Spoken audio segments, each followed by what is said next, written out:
시즌마다 주제 정해서 그 분야의 전문가와 함께 만들어가는 전문 분야 시즌즈 시간입니다. 글쓰기는 과학이다. 오늘 제안서와 보고서 쓰기를 주제로 조선대학교 자유전공학부 이동순 교수와 마지막 시간 함께하겠습니다. 안녕하십니까? 안녕하십니까? 오늘 제안서와 보고서 쓰기예요, 교수님. 네, 어떻게 맞아요. 다른가요? 네, 제안서하고 보고서는 보고문이라고 하는 측면에서는 비슷한 성격을 가지고 있는데 또 어떻게 보면 완전히 다른 장르의 글이라고 할 수 있습니다. 네. 네. 제안서는 사실 이 제안서나 보고서는 업무용 글쓰기에 해당하는데 직장인 초년생들이 가장 어려워하고 있는 게 바로 이 부분이에요. 네. 첫 번째 제안서 같은 경우는 제안을 하는 거잖아요. 네. 기획하고 이제 기획서 같은 경우는 기획안이라고도 하고 이건 내부용인데 또 제안서 같은 경우는 외부용이거든요. 네. 자, 예를 들어서 더 쉽게 설명을 드리겠습니다. 제가 뭔가 새로운 제품을 개발을 했습니다. 그런데 개발을 했는데 이걸 상품화를 해야 되잖아요. 또 그런데 내가 자본이 없어요. 그러면 어디선가에 자본을 가지고 와야 되잖아요. 네. 그럴 때 펀딩을 하기 위해서 저희 회사에 출자를 좀 해 주십시오라고 제안을 해야 되죠. 네. 그래서 거기 안에 우리는 이러이러한 제품을 가지고 이러이러한 성과를 냈으니까 이러이러한 결과물을 만들었는데 이걸 제품화하는데 당신의 도움이 필요하다. 근데 필요한 것만 쓰면 안 되죠. 그것으로 인해서 더 큰 성과를 당신께 돌려드릴 확신이 있습니다. 그러니 저희 회사에 또는 저에게 펀딩을 해 주십시오. 네. 그게 이제 제안서인 제안서. 거예요. 네. 그렇죠. 근데 이 제안서는 사실 공모전이나 이런 것에서 흔히 좀 많이 일어나거든요. 그 다음에 네. 보고서는 네. 내부 안에서가 회사라고 치면 회사 안에서 내부 계통에서 이루어지는 체계, 조직적 위계에 의해서 쓰여진 글이죠. 보고하기 위해서 쓰는 글. 그럼요. 네. 그러면 이제 둘 다 제안서나 또 보고서나 읽는 사람이 누굽니까? 상사 또는 나에게 도움을 줄 수 있는 사람. 어떤 기관, 네. 그렇죠. 어떤 회사 이렇게 되겠죠. 네. 처음에 우리 글쓰기 할 때 읽을 사람이 누군가를 상정하는 게 굉장히 중요하다 이렇게 말씀드린 적이 있는데 그거 기억하시죠? 네. 그러므로 어떻게 써야겠습니까? 잘. 잘 써야겠죠. 네. 제안서를 읽는 사람이 흡족해야 오케이. 여기에 우리 회사에서 예를 들면 몇 억을 지원하겠다. 라고 하는 의사결정이 이루어지니까 제안서를 그러면 어떻게 쓰면 됩니까? 제안서는 그래서 잘 써야죠. 네. 말씀하신 대로 성과를 목표로 하는 글입니다. 제안서는. 그렇기 때문에 자 이러이러한 현황, 이러이러한 문제, 네. 그리고 이러이러한 문제를 해결하기 위한 제가 좀 이렇게 번박하게 뭉뚱그려서 말씀을 드리는 거니까 좀 이해를 하시면 되겠어요. 현황, 문제, 그것을 해결, 그 다음에 기대 효과, 그리고 이후에 이루어질 사항들까지. 예. 그럼 이게 체계화되면 아주 좋은 보고서가 될 수 있죠. 아까 펀딩을 받는다. 그곳에 회사에 제안했을 때는 기대 효과, 당신이 우리에게 펀딩을 해주시면 당신 회사에는 이러이러한 가치를 돌려드리겠습니다. 그게 기대 효과죠. 네. 그걸 충족해야지만이 제안을 받는 곳에서 이거 우리가 동의해주겠다, 동의하지 않겠다라고 결정을 하는 것이기 때문에 그러면 이제 조치, 이러이러한 조치를 우리가 강구해 드리겠습니다. 자, 그러면서 협약이 이루어지는 거고 그 다음 단계가 이루어지는 거예요. 예. 그래서 쓸 때는 제안한 내용을 한눈에 알아볼 수 있는 요약문을 앞에 첨부하시는 게 좋고요. 전체를 요약해서 자, 문제, 진단, 해결, 결과, 기대, 효과 이걸 이제 제일 앞면 한 두세 페이지에 요약해 주시고 자세한 내용은 항목에 맞게 차례를 만들어서 제가 말씀드렸던 것처럼 현황, 문제, 해결 방안, 기대 효과 이런 것들을 항목마다 분류해서 번호를 부여한 다음에 뒤쪽에 차례대로 자세하게 배치를 해주시면 이제 읽는 사람이 효과적이겠죠. 그 다음에 이제 보고서. 네. 제안서는 이게 끝이 났고요. 네네네네. 바쁘시군요. 알겠습니다. 그러니까 말씀드려야 될 내용이 좀 많은 것 같아가지고요. 그렇군요. 네. 그러니까 제안서 형식이죠. 네네. 이게 익숙해지면은 뭐 그대로 계속 쓰겠지만 처음 작성을 하다 보면 사실 글자 포인트, 뭐 한 줄 띄어쓰기, 뭐 한 포인트 들어가서 쓰기 이런 것들도 뭐 굵기 이런 것까지 다 또 신경을 써야 돼서 그런데 제안서에서 정말 중요한 건 내용이어서 그렇죠. 아이디어 기획회의가 제일 많이 일어나는 부분이긴 하죠. 방금 그 말씀을 하셔서 제가 좀 보충 설명을 드리면 사실은 내용 쓰는데 더 많은 정성을 기울여야 되는데 사실 방금 말씀하셨던 그 아주 작은 것들의 일관성을 유지하는 것이 평가자의 눈에는 제안을 받는 자의 눈에는 더 확 들어온단 말이에요. 네. 좋은 말씀을 저보다 더 좋은 말씀을 해주셔서 아닙니다. 저도 글 쓸 때 또는 평가를 할 때 보면 그게 가장 먼저 들어와요. 어디서 복사 붙여넣겠나? 글자 체가 달라졌네. 네. 왜 번호 순서가 바뀌었지? 막 이런 것들이 보이거든요. 그럴 때는 이제 마음속으로 약간의 실망과 더불어서 이게 제대로 된 것인지 의구심을 가질 수 있는 상황이어서 줄 간격, 글자 크기, 뭐 글자체 이걸 체계적으로 잡는 것도 중요한. 네, 기본적인 형식에서 감점을 받을 필요는 없으니까요. 이제 바쁘다 하시니 보고서는 그러면 어떻게 써야 잘 쓸 수 있습니까? 제 갈 길이 바쁘다는 얘기는 아니었고요. 네. 다뤄야 하는 내용 때문에 그래서 보고서는 이제 위 아래 이제 관계성에서부터 시작이 되는 거죠. 위에 보고용으로 쓰는 거니까요. 그럼요. 보고서라는 말 자체가 함의하고 있는 게 있죠. 철저한 권력 관계다라고 하는 것을 메시지를 담고 있습니다. 보고서라고 하는 것에. 그러면 보고를 받는 자는 늘 보고서를 쓰는 나보다 상관이지 아랫사람인 경우는 없잖아요. 그렇죠. 네. 그러면 상관의 마음에 들게 써야 하는 것이 원칙인데 그러면 상관이 무엇을 바라고 있는 건지 나의 위에 또는 이 보고서를 읽을 사람이 그럼 그의 눈높이를 맞춰주는 내용이어야겠죠. 그런데 전혀 다른, 그러니까 포인트를 잘못 맞추어서 다른 방향으로 흘렀을 때는 이제 요즘은 그런 일이 일어나지 않지만 예전 같은 경우는 드라마에서 보듯이 이걸 보고서라고 썼어 하고 집어 던진다거나 사실 실제로 그런 일들이 많이 있었습니다. 지금은 이제 갑질이죠. 그렇게 되면. 그럴 만큼 보고를 받는 사람의 수준을 고려해서 써야 한다.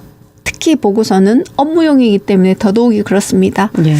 그래서 읽을 사람의 관점에 충족시키는 그런 보고서를 써야 하기 때문에 철저한 권력 관계일 수밖에 없습니다. 그래서 이제 하나하나 좀 말씀을 들어다 보도록 하겠습니다. 보고서 종류는 굉장히 많습니다. 뭐 이제 학교에 학생들 같은 경우는 뭐 실험 보고서도 써야 되고 어디 체험학습 갔다 오면 체험학습 보고서도 써야 되고 아마 초등학생들도 그런 걸 써야 될 겁니다. 맞습니다. 그렇죠? 그런데 대부분 보면 감상 위주로 끝나거든요. 이건 보고서는 감상하는 글이 아니기 때문에 철저하게 정형화되어 있기도 하고 그리고 철저하게 논리적이어야 되고 철저하게 근거가 있어야 되는 그런 글이라고 할 수 있습니다. 그래서 말씀을 드리면 사실관계를 기반으로 해서 작성하면 되겠군요. 네네네. 그래서 특히 이제 하나의 사례로 좀 설명을 드리는 것이 여러 가지로 이해하는 데 도움이 될 것 같아서 광주에 이례적인 폭우가 내려서 여러 어려움이 있었잖아요. 그걸 예로 들어서 한번 제가 말씀을 드려보겠습니다. 폭우가 와서 피해를 입은 그 상황으로 가지고 보고서를 작성했을 때. 자, 우리 아나운서님께서 광주시장 혹은 어디 구청장이라고 생각하고요. 저는 이제 보고서를 쓰는 보고하는 직원입니다. 그러면 이제 보고를 받으시는 시장님 혹은 구청장님을 충족시켜야겠죠. 네. 그래서 이제 구체적으로 그 내용과 관련해서 설명을 좀 드려보겠습니다. 먼저 현장 조사를 해야겠죠. 비가 얼만큼 내렸는지, 그리고 현장에 직접 가서 조사를 해봐야겠죠. 어떻게 피해가 발생했는지, 얼만큼 발생했는지, 그리고 물적 피해, 인적 피해, 정신적인 피해 조사까지 한 다음에, 그리고 실제 현장의 사진들, 이미지를 다 사진으로 찍거나 동영상으로 촬영하거나, 그리고 그 현장을 목격한 사람들 또는 119 또는 경찰, 현장을 통제하고 관리했으니까 이 모든 사항들을 먼저 조사를 해야 됩니다. 네. 자료를 확보해야겠죠. 이게 첫 번째입니다. 네. 그 다음에 두 번째, 이제 보고를 받는 자가 이제 우리 예를 들었으니까 시장이나 구청장이니까 그러면 행정 용어를 사용해야겠죠. 네. 행정에서 주로 쓰는 용어들. 그런데 잘 모르는, 행정에서 모르는 용어를 쓴다. 예를 들면 그 의료 119나 이런 데서 주로 사용하는 또 의학적인 용어들을 쓴다 했을 땐 잘 못 알아들 수 있잖아. 그럴 경우에는 주석을 달아서 표시해주고, 네. 네. 그다음에 두 번째였습니다. 그러면 이제 조사 결과를 정리해서 써야겠죠. 조사 결과. 육하 원칙에 의해서 기술하는 것이 가장 좋습니다. 나가서 제가 직접 현장에 나가서 언제 나가서, 그러니까 구체적으로 어디에서 또 무슨 일이 있었고 그것을 어떻게, 왜 이런 일들이 발생했는지에 대해서 종합적으로 기술을 해야겠죠. 네. 그 다음에 결론은 단정적으로 써야 됩니다. 예를 들면 신안다리 사거리 거기에서 거기 완전히 물에 잠겨가지고 차량들도 그렇고 주변의 상가들도 다 침식이 됐잖아요. 물에 잠겼는데 신안다리 사거리가 두 개의 천이 만나는 곳이에요. 네. 자, 영봉동 쪽에서 내려오는 거하고 북구청 쪽에서 내려오는 지금 다 복개되어 있지만 그 아래는 하천이 흐르고 있습니다. 그 두 개가 합류한 지점이 신안다리 지점이거든요. 그러니까 갑자기 폭우가 내렸기 때문에 양쪽에서 물이 만나는데 이 광주천으로 잘 내려가야 하는 그게 이제 양쪽 수로가 다 찼기 때문에 위로 올라오는 거죠. 지면 위로 올라와서 이제 잠기게 되고 원인과 이유를 쓰라는 말씀이시죠? 네, 그렇게 되니까 그러면 피해 규모 그것에 따라서 그 원인을 해결하는 방법만이 이런 앞으로 갑자기 이 폭우가 쏟아졌을 때 침수되지 않게 하는 원인 해결점이다. 그래서 이제 여러 가지 문제 원인 분석을 그 안에 담은 다음에 해결점을 제시해 주면 보고 받는 자가 그러면 우리는 앞으로 이렇게 대응을 하면 이 문제를 해결할 수 있겠구나. 네. 자, 이렇게 정리가 되겠죠. 그런데 여기에서 그냥 그동안에 이런 일들이 계속 발생했는데 그럼에도 불구하고 지금까지 방치해갖고 그렇습니다. 그냥 이렇게 끝났다라고 하면 해결 방안이 제시되지 않은 그런 보고서이기 때문에 드라마에서나 범직한 일들이 또 일어날 수도 있는. 예. 그래서 어떻게 하라는 거니? 어떻게 하라는 거야? 좋은 보고서를 작성하기 위해서는 사실관계를 작성하고 네. 그리고 이것 때문에 생기는 뭐 원인의 결과도 쓰고 원인과 이유가 뭔지도 쓰고 제가 볼 때는 대조하고 비교하고 하는 뭐 이런 것들 그리고 도표 그래프 이런 게 들어가면 한눈에 보일 수 있으니까 좋을 것 같고 마지막에는 대책까지 써라.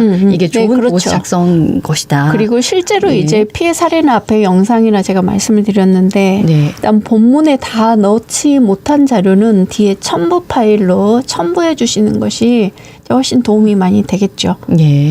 그리고 이제 현장에 계신 시민들 이런 분들이 어떻게 하고 있었는지 네. 침수 피해 상황들도 담아 주시면 이해에 굉장히 많은 도움이 될 수 있을 겁니다. 이재명 대통령께서도 타운홀 미팅을 하시면서 그래서 어떻게 하기를 원하시죠? 이렇게 질문들을 많이 하셨었거든요. 네, 맞아요. 그래서 꼭 늘 대책을 그럼요. 요구하셔서 대안이 없으면 이거는 좋은 보고서라고 할 수 없습니다. 예, 늘 읽고 나서 그래서 어떻게 해? 이 질문이 나올 수밖에 없기 때문에 네, 거기에 맞습니다. 답을 넣는 보고서가 좋아 보입니다. 그럼요. 네, 이제 실험 보고서 학교에서도 많이 쓰죠. 그렇죠. 예. 이제 특히 실험 보고서는 이공계열의 학생들이 많이 쓰는 건데 네. 사실 언론 보도나 이런 걸 통해서 많이 들으셨을 거예요.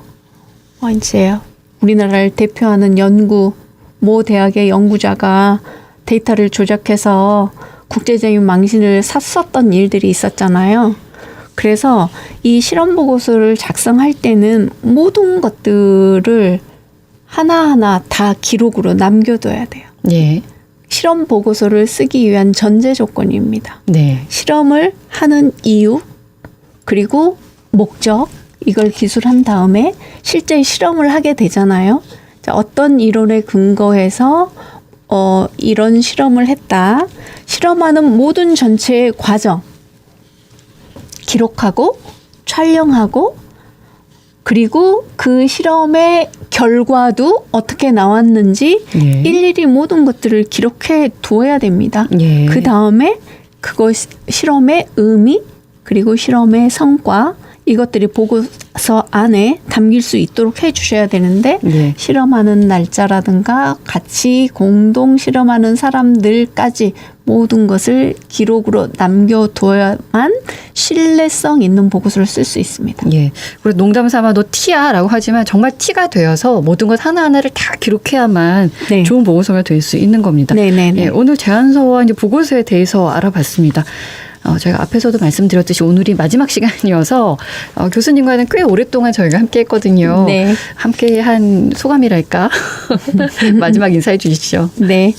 사실 제 부족한 실력으로 우리 지역의 작가들 그리고 글쓰기와 관련된 여러 말씀을 드렸는데 이런 기회를 주셔서 감사드리고 그리고 저의 이런 작은 지식들이 실제로 도움이 좀 되셨으면 좋겠다 하는 바람을 가져봅니다. 예. 고맙습니다. 저에게도 많은 지식을 나눠주셔서 감사드립니다.